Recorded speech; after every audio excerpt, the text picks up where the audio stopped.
I wound up playing 20 games in 2020, and I actually really liked most of them. I wanted to talk a bit about all of them, so I decided to write this video detailing my top 5 or so. I played a lot from 2019 back in January, so I've combined both my 2019 games and my 2020 games into a single list. It's my list, so whatever. To toss out a few that didn't quite hit my top 5, Control almost made my list. I've never really been big into shooters, but the collectible documents and the sick powers made Control such a great time. I cannot wait to replay it when the PS5 version comes out. Kentucky Route Zero really should be on this list too.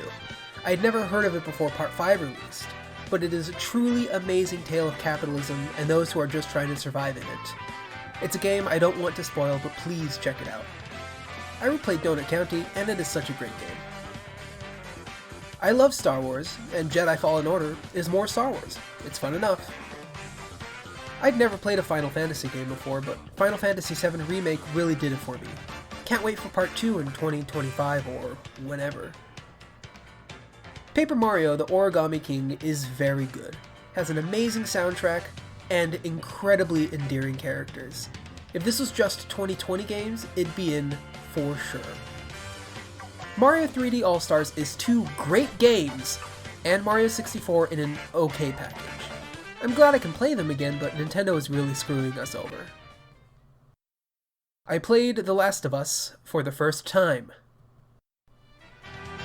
Astro's Playroom is a really fun, short tech demo for what is hopefully going to be a really cool controller.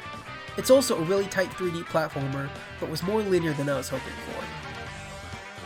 Marvel's Spider-Man Miles Morales looks truly amazing and is really fun to swing around in. If you liked the first, you'll like this one. It's the same game. And while I played them in previous years, I finished the Platinum trophies for Nier Automata, my Game of the Year 2017, and the Persona 3 and 5 dancing games. Oh, and I almost forgot I played Frog Fractions. You should play Frog Fractions. You'll learn a lot.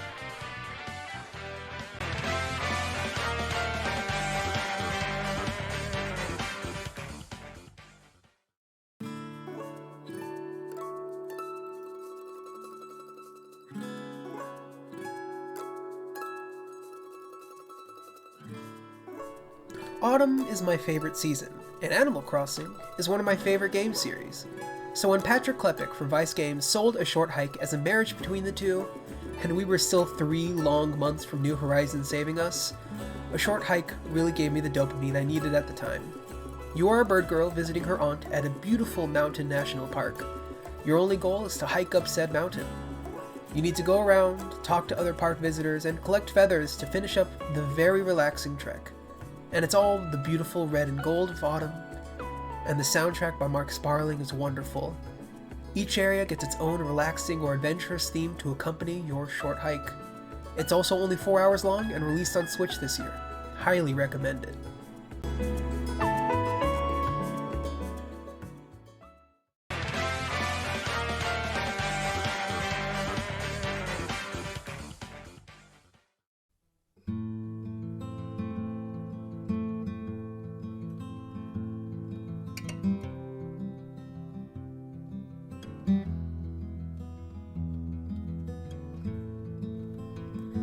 I played the first Life is Strange only a couple years ago, and I really loved it.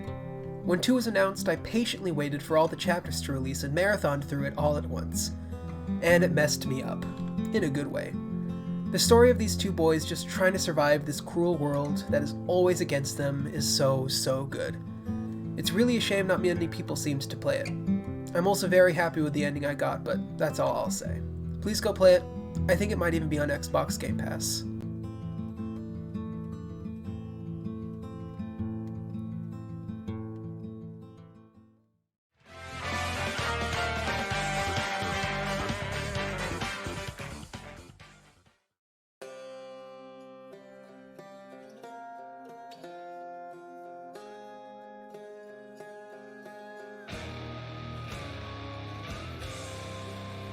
I'd heard about Hades when it first entered Early Access, but I didn't really look into it until it reached 1.0.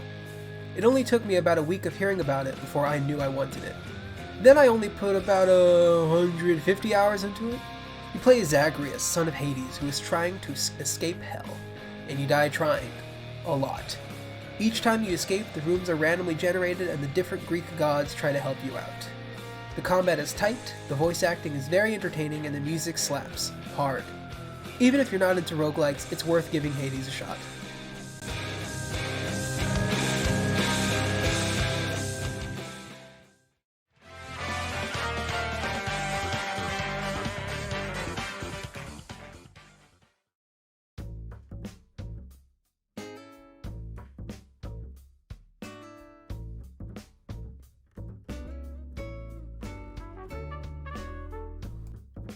Animal Crossing New Horizons is in a weird spot for me.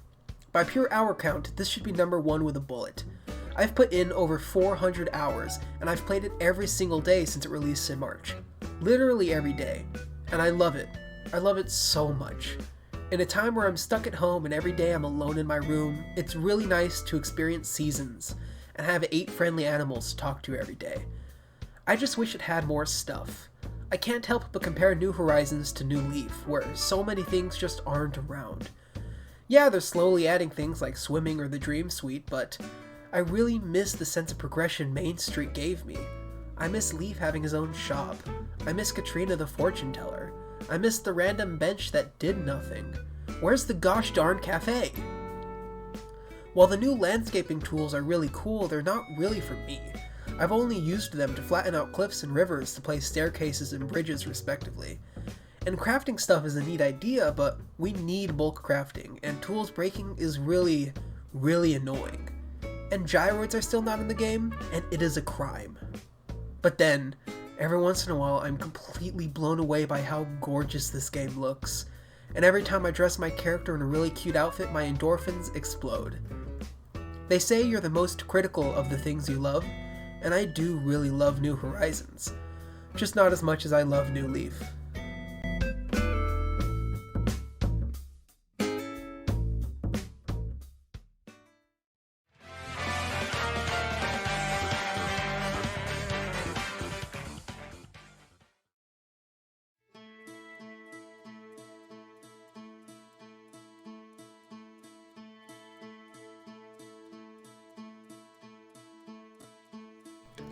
In Outer Wilds, you are a small alien ready to take off to explore your solar system. You might fly to this sick planet that's constantly being barraged by volcano meteors, or these 2 planets where one is sucking the sand from the other.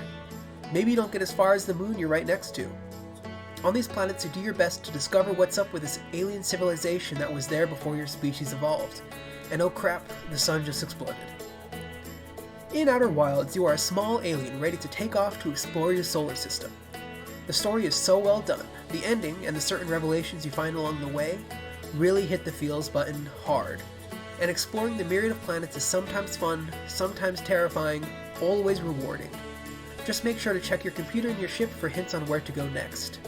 Outer Wilds was the first game I played in 2020, and not only did it shoot to the top of my GOTY list immediately, it's probably in my top 10 games of all time, maybe even top 5. I only wish I could wipe my memory of it to experience it once more. And that's my Game of the Year 2020 list. Like I mentioned earlier, Kentucky Route Zero, Control, and Origami King really should have been on this list, but the other 2019 games I played were just too strong. Any of these top 8 games I would recommend wholeheartedly. Well, that wraps that up. I hope you enjoyed it. Follow my Twitter @Mario8 to harass me. See you next time.